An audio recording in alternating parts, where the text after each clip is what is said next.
আসসালামু আলাইকুম। আজকের ভিডিওতে আমি আপনাদের সামনে তুলে ধরব ইসলামী ব্যাংকের সেই ভয়াবহ আর্থিক চিত্র যা দেখে পুরো দেশের অর্থনীতিবিদ এবং সাধারণ আমানতকারীরা রীতিমতো আতঙ্কিত। আজকের এই প্রতিবেদনে আপনারা জানতে পারবেন কিভাবে একটি সুপ্রতিষ্ঠিত ব্যাংক তিলে তিলে নিঃস্ব হয়ে গেল। আর ভিডিওর শেষে আমি এমন কিছু গোপন ও গুরুত্বপূর্ণ তথ্য দেব যা আপনি পূর্বে কখনই কল্পনাও করেন নাই। তাই পুরো ভিডিওটি না টেনে শেষ পর্যন্ত দেখুন। বন্ধুরা, ইসলামী ব্যাংকের সর্বশেষ নিরীক্ষিত আর্থিক প্রতিবেদন অনুযায়ী ২০২৫ সাল শেষে ব্যাংকটির মোট বিনিয়োগের ৫১% এখন খেলাপি হয়ে পড়েছে। অবিশ্বাস্য শোনালেও এটাই সত্যি। বাংলাদেশের ব্যাংকিং খাতের ইতিহাসে কোনো একক ব্যাংকের ক্ষেত্রে এটিই এখন পর্যন্ত সর্বোচ্চ খেলাপি ঋণ। যেখানে একটি ব্যাংকের ৫% খেলাপি ঋণ থাকলেই সেটিকে ঝুঁকিপূর্ণ ধরা হয়, সেখানে এই ব্যাংকের অর্ধেকের বেশি টাকা এখন খেলাপি। আসুন এবার আমরা খেলাপি ঋণের এই বিশাল অঙ্কের চিত্রটি একটু বিস্তারিতভাবে দেখি।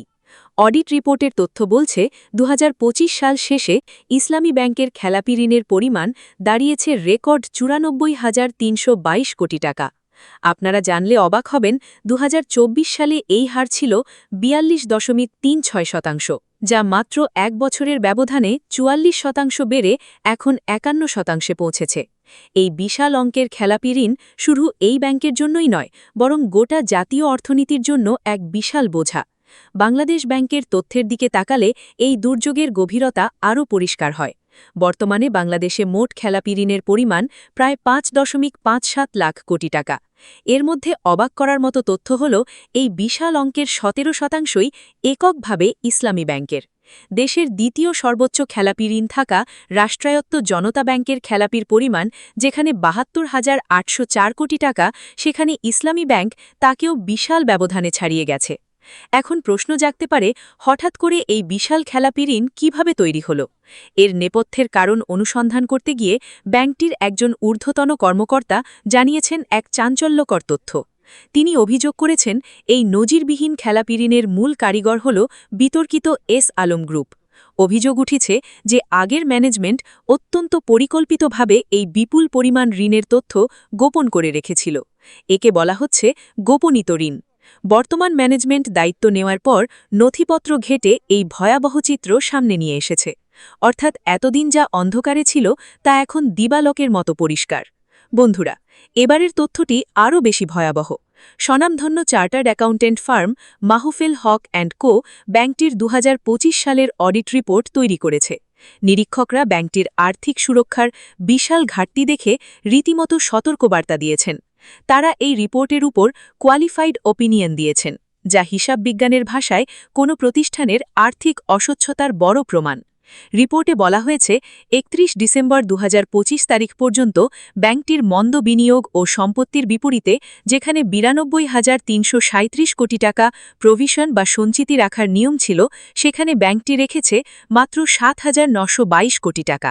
এর ফলে ব্যাংকটিতে রেকর্ড ৮৪,৬১৫ কোটি টাকার বিশাল সঞ্চিতি ঘাটতি তৈরি হয়েছে। আরও অবাক করার বিষয় হল, এই বিশাল অঙ্কের ঘাটতিকে ব্যাংকের মূল ব্যালেন্স শিটে বা আর্থিক প্রতিবেদনে সমন্বয় করা হয়নি।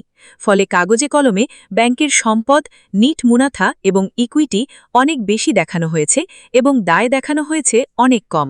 অর্থাৎ যা দেখানো হচ্ছে, বাস্তবে পরিস্থিতি তার চেয়েও কয়েক গুণ খারাপ। নিরীক্ষা প্রতিবেদনে একটি খুবই আশঙ্কাজনক শব্দ ব্যবহার করা হয়েছে, তা হল গোয়িং কনসার্ন। অডিটররা স্পষ্ট জানিয়েছেন, ব্যাংকটি বর্তমানে শুধু কেন্দ্রীয় ব্যাংকের বিশেষ নীতিগত ছাড়ের কারণেই কার্যক্রম চালিয়ে যেতে পারছে। সহজ ভাষায় বলতে গেলে, কেন্দ্রীয় ব্যাংক যদি ইসলামী ব্যাংককে কৃত্রিম অক্সিজেন দিয়ে বাঁচিয়ে না রাখত, তবে এর টিকে থাকার সামর্থ্য বা গোয়িং কনসার্ন নিয়ে চরম সংশয় তৈরি হতো। কেন্দ্রীয় ব্যাংকের এই সমর্থন কোনো কারণে বন্ধ হয়ে গেলে ব্যাংকটির টিকে থাকা একদম অসম্ভব হয়ে পড়বে। চলুন এবার ব্যাংকটির মূলধন এবং লোকসানের হিসাব নিয়ে কথা বলি। নিয়ম অনুযায়ী একটি ব্যাংকের ঝুঁকিভিত্তিক সম্পদের বিপরীতে পর্যাপ্ত মূলধন থাকতে হয়। ইসলামী ব্যাংকের ক্ষেত্রে থাকার কথা ছিল ১৯,২০০ কোটি টাকা, কিন্তু ব্যাংকটির রিপোর্ট করা মূলধন মাত্র ৯,৮৫৫ কোটি টাকা। দৃশ্যমান মূলধন ঘাটতি ৯,৩৪৫ কোটি টাকা মনে হলেও অডিটরদের মতে আসল চিত্র আরও ভয়ঙ্কর। যদি নিয়ম অনুযায়ী ওই ৮৮,৬১৫ কোটি টাকার প্রভিশন ঘাটতি সমন্বয় করা হতো তাহলে ব্যাংকটির প্রকৃত রেগুলেটরি মূলধন ঘাটতি দাঁড়াত প্রায় ৯৩,৯৬০ কোটি টাকা। বর্তমানে ব্যাংকটির মূলধন পর্যাপ্ততার অনুপাত বা CRAR মাত্র ৬.৪২%, যেখানে আইন অনুযায়ী থাকা দরকার ১২.৫০%। অডিট রিপোর্টে স্পষ্ট সতর্ক করা হয়েছে যে কেন্দ্রীয় ব্যাংকের ছাড় না থাকলে ২০২৫ সালে ব্যাংকটি এককভাবেই প্রায় ৮৪,৫০৭ কোটি টাকা লোকসান গুনত, কিন্তু কাগজি মারপ্যাচে সেই লোকসানকে আড়াল আড়া হয়েছে। এখন আমরা আলোচনা করব এস আলম গ্রুপের সেই আলোচিত ঋণের বিস্তারিত। ইসলামী ব্যাংকের পতনের মূলে এই গ্রুপটির পাহাড়সম ঋণ দায়ী বলে রিপোর্টে উল্লেখ করা হয়েছে।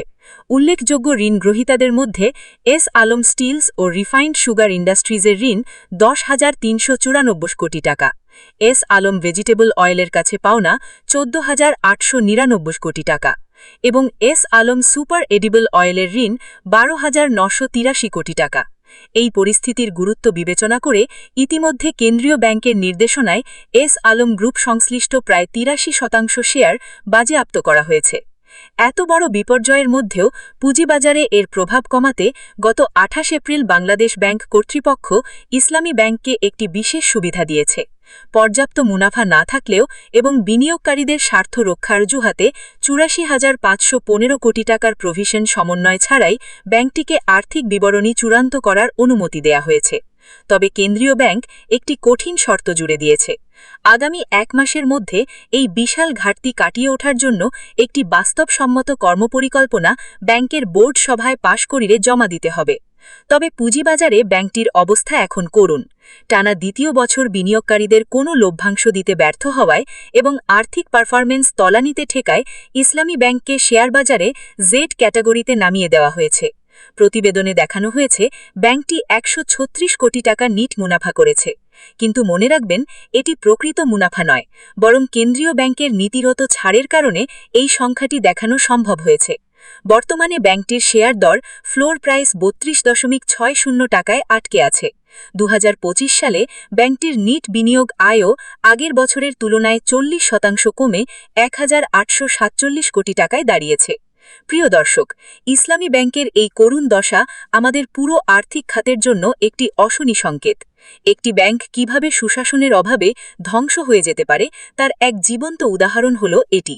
সাধারণ মানুষের আমানতের টাকা যখন এভাবে মুষ্টিমেয় কিছু মানুষের কবজায় চলে যায় তখন পুরো অর্থনীতি ভেঙে পড়ার উপক্রম হয়।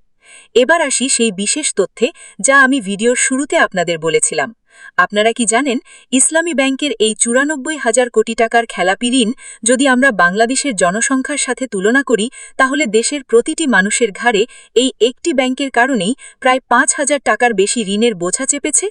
কিন্তু তার চেয়েও বড় গোপন তথ্য হল ব্যাংকিং খাতের ভেতরের নির্ভরযোগ্য সূত্রগুলো বলছে যে ইসলামী ব্যাংকের প্রতিটি ছোট বড় ঋণের প্রকৃত অডিট বা ফোরেন্সিক অডিট করা হয় তাহলে এই খেলাপি ঋণের পরিমাণ ১,২০,০০০ কোটি টাকাও ছাড়িয়ে যেতে পারে, কারণ অনেক বেনামি ঋণের তথ্য এখনও কোনো অফিসিয়াল নথিতেই আসেনি। কেন্দ্রীয় ব্যাংক এই বিশাল ঘাটতি মেটানোর জন্য যে কর্মপরিকল্পনা চেয়েছে তা বাস্তবায়ন করা প্রায় অসম্ভব বলে মনে করছেন অনেক বিশেষজ্ঞ। এর অর্থ হল সামনের দিনগুলোতে সাধারণ আমানতকারীদের টাকা ফেরত পাওয়া বা ব্যাংকিং লেনদেনের ক্ষেত্রে আরও বড় কোনো সংকটের মুখোমুখি হতে পারে দেশ। ইসলামী ব্যাংকের এই সংকট কি কাটিয়ে ওঠা সম্ভব, নাকি আমরা বড় কোনো বিপর্যয়ের দিকে এগিয়ে যাচ্ছি? আপনাদের কি মতামত অবশ্যই কমেন্ট করে আমাদের জানান। ভিডিওটি জনস্বার্থে শেয়ার করে সবাইকে এই তথ্যগুলো জানার সুযোগ করে দিন।